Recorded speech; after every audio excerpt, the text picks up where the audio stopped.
The only time I heard about you was when Babu Wino was busy beating you up. Sana wana biashara na wana siasa. Bishana na wasanii, wasanii ni sisi.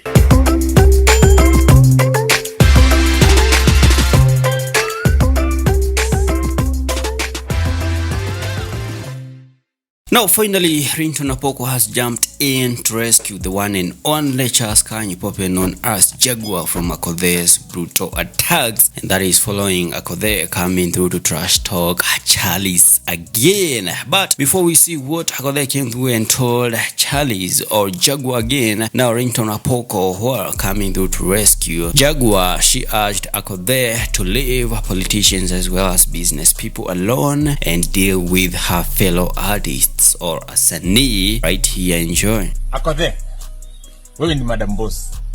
Tuko na beef yetu kama wasanii. Jueni msanii na mimi msanii. Harmonize Tanzania, pole sana. Pole. Hapa unabishana na wao ni wanabiashara. Wasanii ni sisi. Sisi ndio matajiri wasanii. Stop wasted your time at complain argument with scrupulous businessmen. Achana wana biashara na wana siasa. Bishana na wasanii, wasanii ni sisi. Sisi ndio wasanii.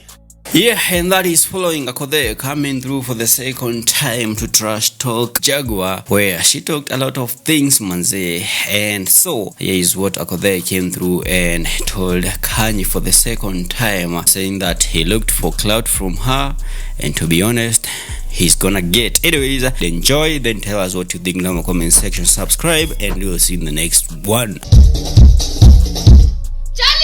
Charles, anoki mweshimipa iwinjo. Okinu mweshimipa. Mweshimiwa is someone who has attained something. What did you attain for the past 5 years that you were in parliament?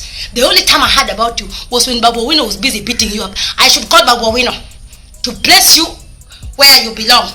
Anoki mweshimipa. You are not my mweshimiwa. Nyingi Charles.